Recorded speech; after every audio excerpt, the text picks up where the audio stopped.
Hey guys, so as promised, I said I would talk about um, what we were prepared with the storm and what we weren't. And these things can be used not just for storms, but if anything ever were to happen, especially with like supply chain issues, just having some of the stuff around the house, um, just because. Um, And this doesn't mean like doomsday prepper, it's just like things like you can be doing and rotating your supply and stuff. So we experienced some severe storms here recently, and there was actually tornadoes that touched down um, about 15 minutes from our house. Um, Convinced we probably had something go through our like backyard field area based on the storm damage. Probably not an actual touchdown, but the winds from that. So anyways, we some of this you're gonna know and just have probably around your house. The things that we to like think about is what you have in situations like this where now we had no power because there was many power lines that were snapped, whether it was due to trees or just the power poles being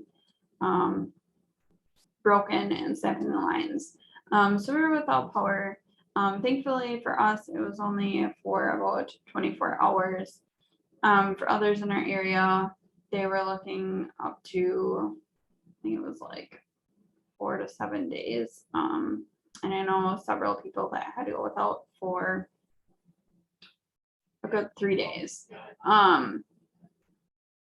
So things that we had around the house was flashlights, light sources, right? Flashlights, and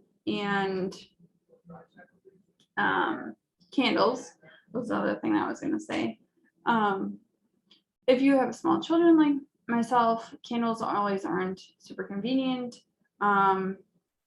Batteries, obviously they rely on, or batteries, flashlights rely on batteries, unless you have solar powered or, what was I going to say? Oh, crank. They make crank ones too. So we have flashlights. We did have to put batteries in some. We found out some of our flashlights, even by putting batteries in them, didn't work. So that was something that I decided to, after the storm, to go ahead and order so that we would have more on hand. And so I actually got a few flashlights and then something else once we lost power and could tell things were getting severe. We had seen he never watched regular TV. So I had asked my husband to turn on the news. So we turned on the news to see like what they were reporting with the weather. And so we had that on. We knew severe storms were coming, not only by intuitive feeling, but also, just seeing like these are really coming. They were showing our area specific for potential tornado spin-ups. So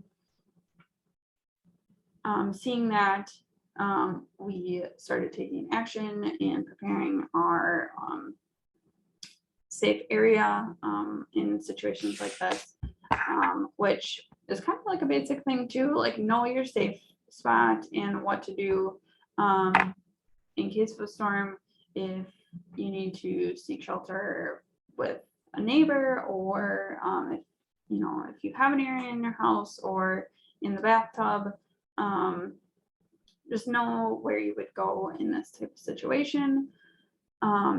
If you're given very little notice or no notice, and just need to quick get somewhere.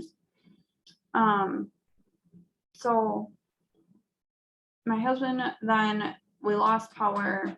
This all happened really fast, I feel like.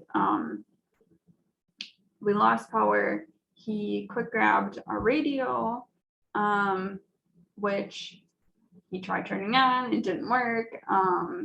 He put batteries in, it didn't work. So we were without a way to hear kind of what was happening, what the weather station was reporting, any emergency alerts, things like that. So I actually found a cool flashlight, or thing.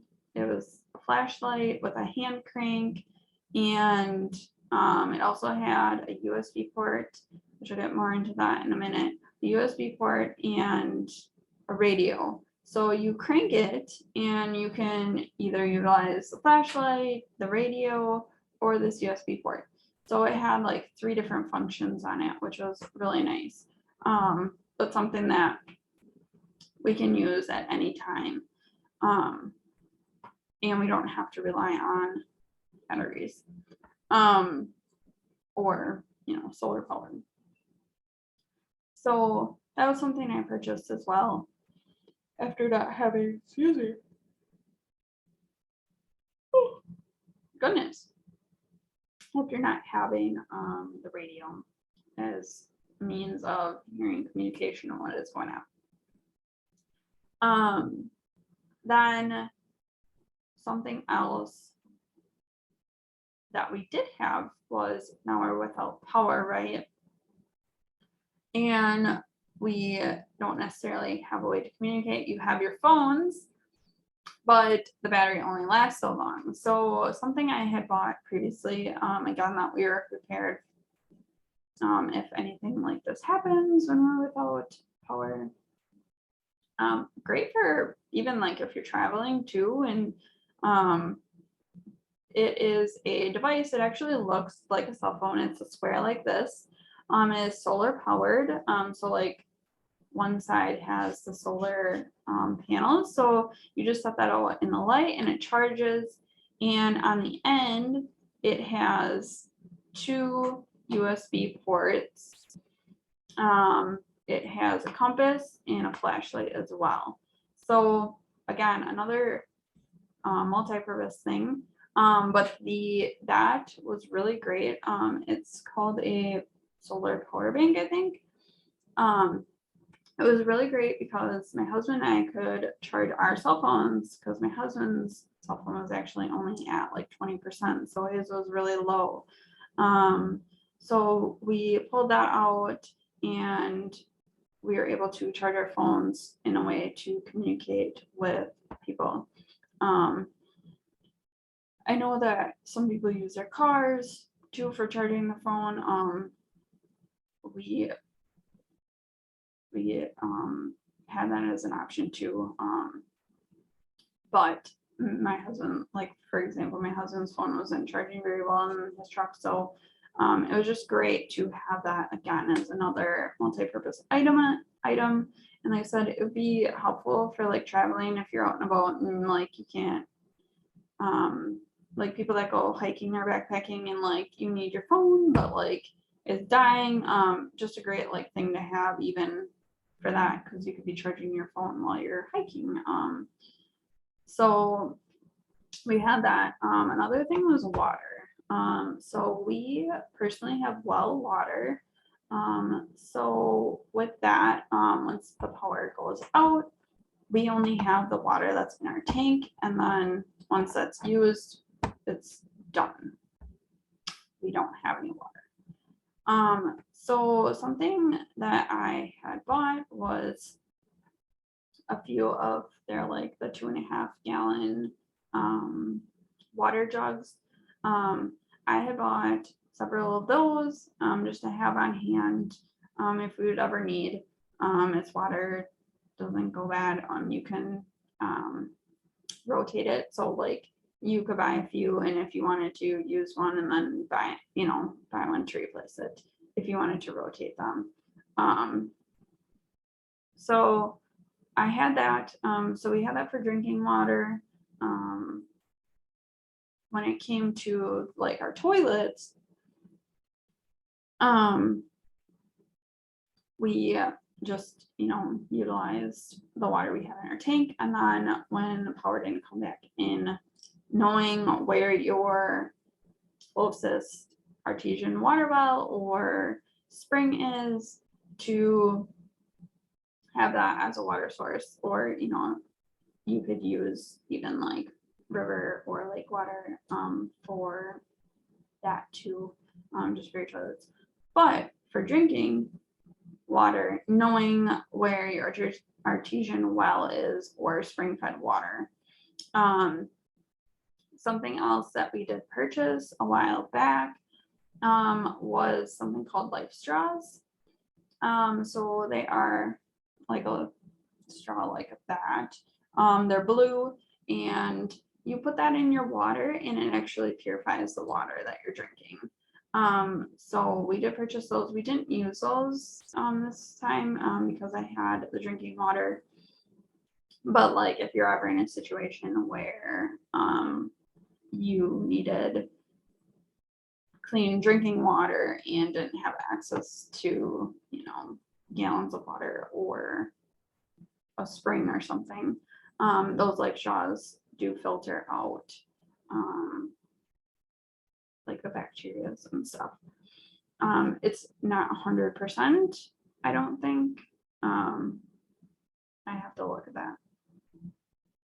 I think they put a note, like it's not 100% guaranteed. It can't filter out everything that is in the water, which understandably so. So yeah. The other big thing that we need to still focus on is power source. So I had mentioned to my husband a while back about buying a solar powered generator. For instances like this, sometimes we do get these storms and we do lose power. Usually it's very short term. This was a little longer for people in our area. So getting a solar powered generator to utilize for our fridge and freezers, because that was something that we're not prepared for. Thankfully, we had a friend that was able to loan us a generator, but something that I want to add yet is a generator, just to have that, so that way we can keep our food that's in our freezer and fridge good.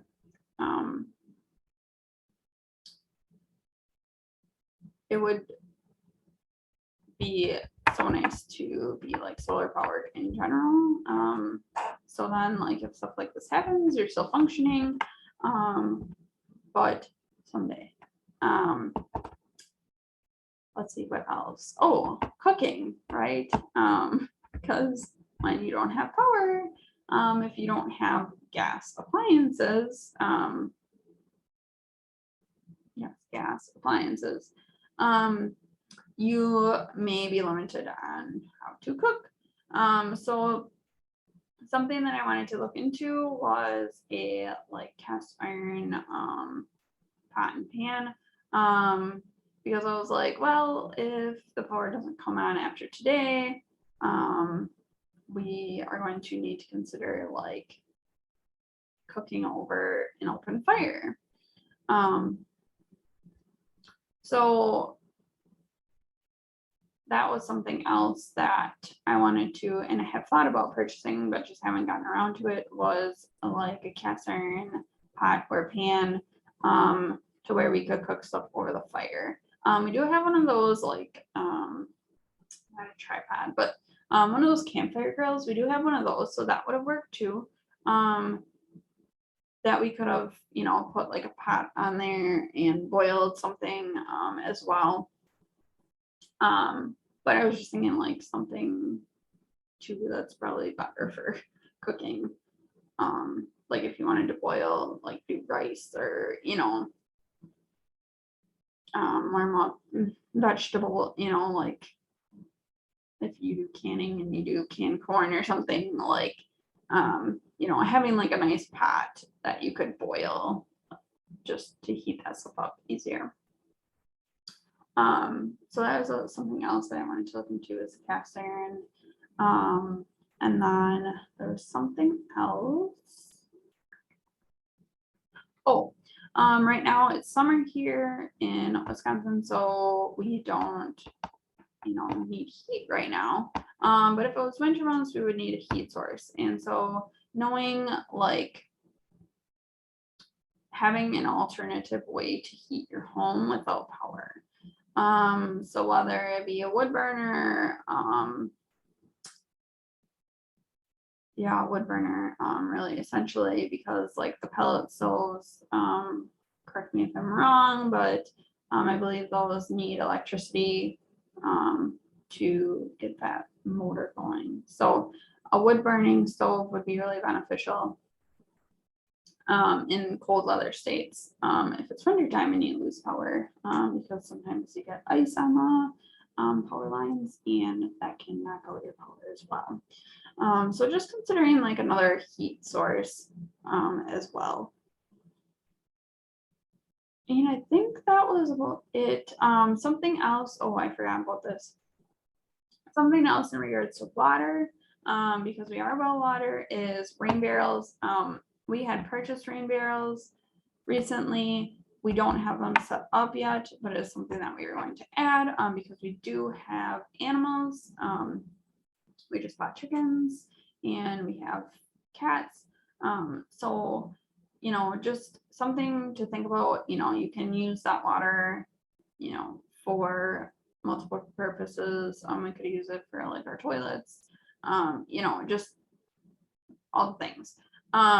And you could use that even for drinking water and then use your life straw to filter out anything, even though it should be clean mostly since it's rainwater, right? But just making sure that like nothing got in there or nothing was left in the barrel.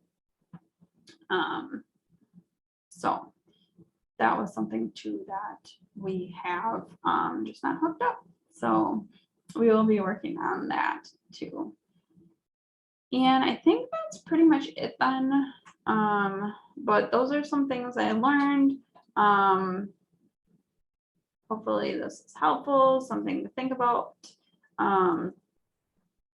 If you're watching this and you personally didn't go through this recently, just things that you can be doing around your house to be prepared for if you get a storm like this, or something just happens.